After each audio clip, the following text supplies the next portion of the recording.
اس میں ایک اور بات بھی پتہ چلی کہ جس بندے کو نعمت ملے اور یہ وظیفہ پڑھتا رہے، اللہ اس سے وہ نعمت چھینے گا بھی نہیں۔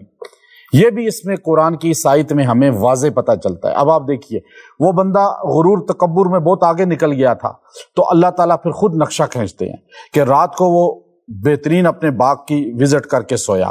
سارے لوگوں کو کہا جی صبح میں آؤں گا، یہ کام کراؤں گا، یہ کام ہوگا، تم نے یہ کرنا ہے، صبح صبح ادھر جانا ہے، یہ کہانیاں سنا کر وہ اپنے گھمنڈ میں رات کو گھر گیا۔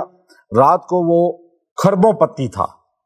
اور کھربوں میں کھیل رہا تھا جیسے، اور صبح جب واپس آیا تو کیا حال تھا، ایک لمحے میں انسان کہاں سے کہاں پہنچ جاتا ہے۔ یہ انسان کی ویلیو ہے، یہ انسان کی ہسٹری ہے کہ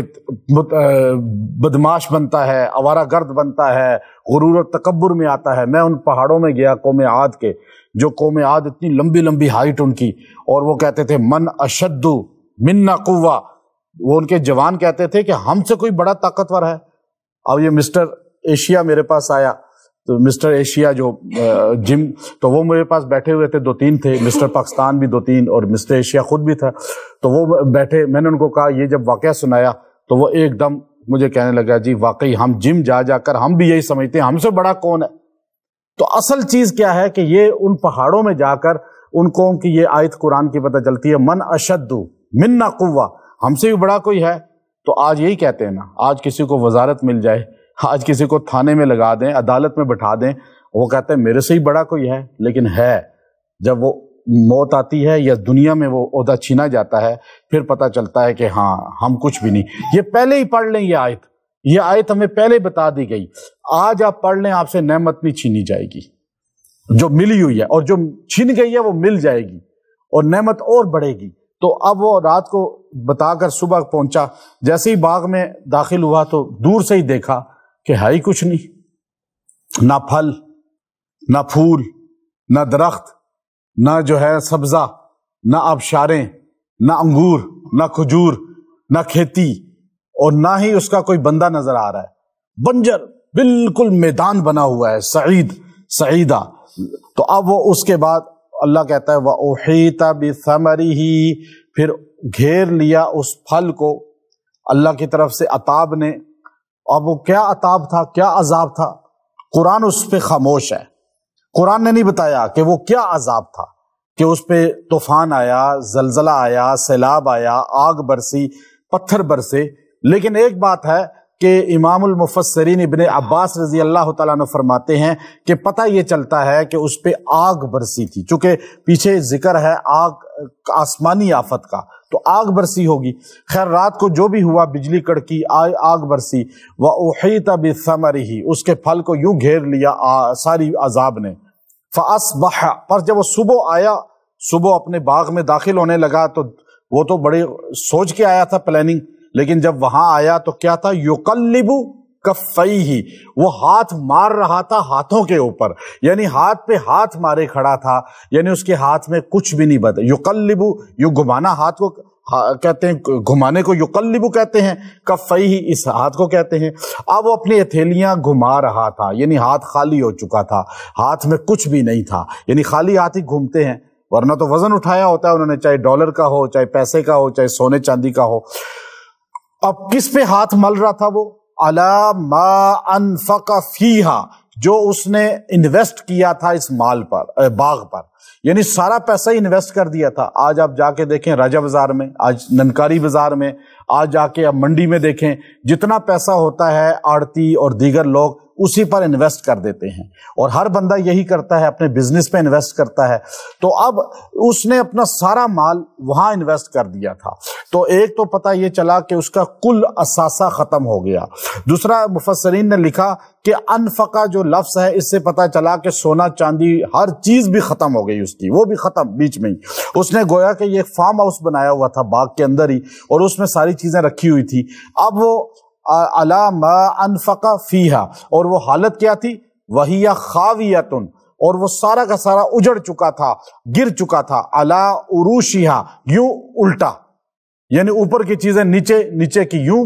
یعنی ہر چیز بکھری ہوئی تھی، اور وہاں پہ پتہ چل رہا تھا کہ یہاں کوئی سخت عذاب آیا ہے، سخت جو ہے یہاں پہ کوئی مسئلہ پیش آیا ہے، کوئی چیز نظر ہی نہیں آ رہی تھی، خاویۃ علی عروشہا ویقول، پھر اس نے جب دیکھا نا آنکھوں سے، آج لوگ جب پکڑ میں آتے ہیں، کوئی بیماری لگتی ہے، پھر ایک دم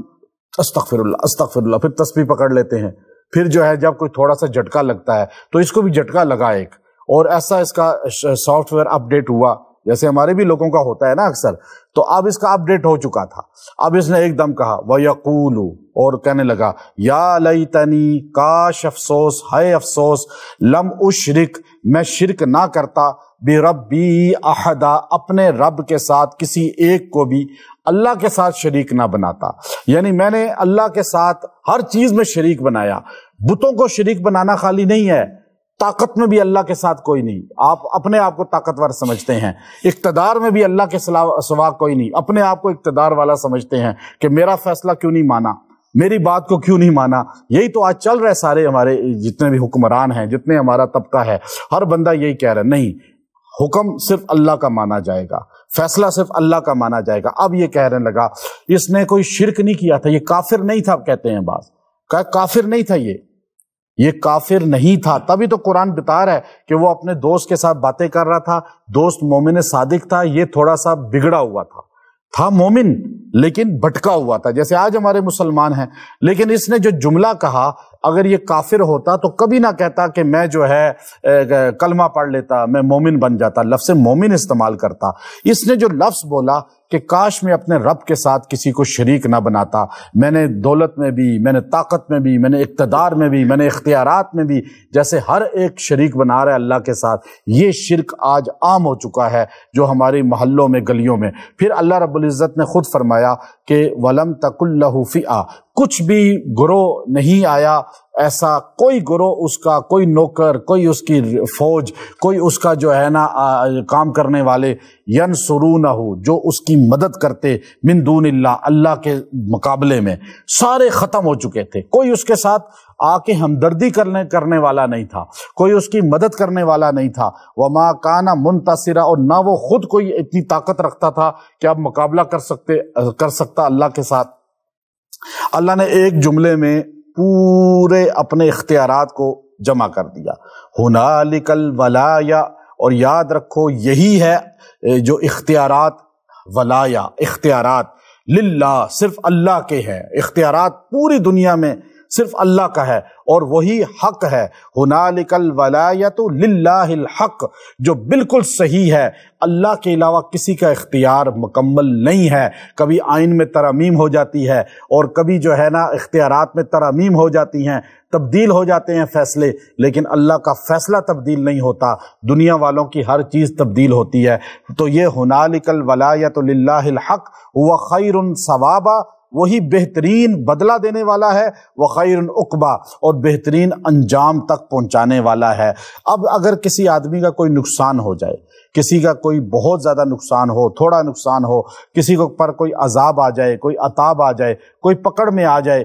چاہے وہ جیل میں چلا جائے، چاہے وہ بیماری میں مبتلا ہو جائے، یا اس سے کوئی نعمت چھین لی جائے، وہ بندہ یہ وظیفہ روزانہ 100 مرتبہ پڑھے، یہ آیت کریمہ اس کا حصہ ہے، تو اللہ تعالیٰ اس کو دوبارہ نعمت واپس بھی کرے گا، اور اس کے گناہوں پر، اس کی جو غلطیاں ہوئی ہیں اس پر اس کی گرفت میں معافی بھی فرما دے گا۔ اور اگر کسی کے پاس نعمتیں ہیں اور وہ یہ 100 مرتبہ پڑھتا ہے، اللہ تعالیٰ اسے گرفت میں نہیں لائے گا، کمیاں کوتاہیاں معاف کرتا رہے گا۔ کون بندہ ہے جس سے غلطیاں نہیں ہوتی، گناہ نہیں ہوتے، کمیاں نہیں ہوتی؟ لیکن ہم سمجھتے بھی نہیں بعض کا۔ یاد رکھیے گا یہ لفظ انسان کو بیماریوں، پریشانیوں، عذاب سے، عطاب سے، پکڑ الہی سے، اللہ کی اور دنیا والوں کی پکڑ سے بچا لیتا ہے۔ کیوں کہ آپ بعض اوقات انسان جو ہے ایسی غلطیاں کرتا ہے کہ اسے پتہ ہی نہیں ہوتا، تو اس کی وجہ سے پکڑ آ جاتی ہے۔ وہ لفظ ہے آیت نمبر 42 ہے، آیت نمبر 42 سورہ کہف، یا لیتنی لم اشرک بربی احدا، یا لیتنی لم اشرک بربی احدا، اتنا جملہ،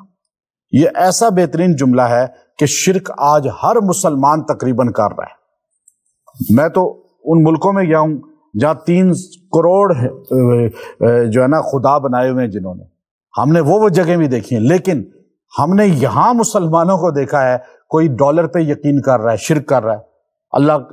دیکھیں ڈالر پہ یقین اس کا بنا ہوا ہے، سونے پہ بنا ہوا ہے، روپیہ، درہم، دینار، پھر اقتدار، پتہ نہیں کس کس پہ یقین بکھرا ہوا ہے۔ یہ شرک جو ہے یہ ہمیں زوال کی طرف لے کے جا رہا ہے، اکانومی بھی ڈاؤن کر رہا ہے۔ تو یہ وظیفہ جو مضبوطی سے پڑھے گا، ایک تو اللہ اسے شرک سے بچا لے گا، دوسرا اللہ تعالیٰ اپنی پکڑ سے بچائے گا۔ اس پہ جو پکڑ آئی تھی نا، اس کا لب لباب یہ تھا کہ اس کو سمجھ آ گئی، اتنی سمجھ آ گئی، وہ سیانہ تھا۔ آج ہم تو اتنے بھی سیانے نہیں ہیں، اس کو اتنی سمجھ آ گئی کہ میرا سب کچھ لٹ گیا ہے، یہ اللہ کے ساتھ شریک بنانے کی وجہ سے۔ شریک، اب دیکھیں نا، اگر مخلوق میں میاں بیوی کے رشتے میں اگر بیوی خامد کے ساتھ کسی کو ذرا سا شریک بنائے تو خامد اس رشتے کو ختم کر دیتا ہے، وہ برداشت نہیں کرتا، تو اللہ کیسے برداشت کرے گا؟ تو اس لیے یہ اس کو سمجھ آ گئی، نماز پڑھ کر بھی، روزہ رکھ کر بھی، وہ دین کے کام سمجھ کر بھی، پھر بھی وہ شریک بناتا تھا، تو اس نے توبہ کی، اللہ رب العزت نے اس کو معاف کیا۔ اب ہمیں چاہیے کہ ہم یہ وظیفہ زیادہ پڑھیں تاکہ ہمارے گھروں سے، ہماری زندگیوں سے شرک نکل جائے۔ اور یہ شرک، اب آپ علیہ الصلوۃ والسلام کی حدیث ہے کہ آپ نے فرمایا میری امت، میں تم پہ شرک اکبر کا خوف نہیں کرتا، میری امت کبھی بتوں کو سجدہ نہیں کرے گی، قبروں کو سجدہ نہیں کرے گی، درختوں کو سجدہ نہیں کرے گی، لیکن میں شرک خفی سے پناہ مانگتا ہوں کہ میری امت چھوٹے شرک کے اندر مبتلا ہو جائے گی۔ دکھلاوا بھی تو شرک ہے نا، من حلف لغیر اللہ فقد اشرک، جس نے غیر اللہ کے لیے قسم کھائی وہ بھی مشرک ہو گیا۔ اب قرآن کی قسم، کعبے کی قسم، اولاد کی قسم، وہ بھی شرک ہے۔ پھر آپ دکھلاوے کے لیے نماز پڑھ رہے ہیں، صدقہ کر رہے ہیں، خیرات کر رہے ہیں، وہ بھی شرک ہے۔ یہ ساری حدیثیں آپ جمع کریں تو شرک عام ہو چکا ہے، خفی۔ اللہ اس سے بچائے، اور اس وظیفہ پڑھنے سے انشاءاللہ آپ کے گھر سے، آپ کی زندگی سے شرک خفی بھی نکل جائے گا۔ وآخر دعوانا ان الحمد للہ رب العالمین۔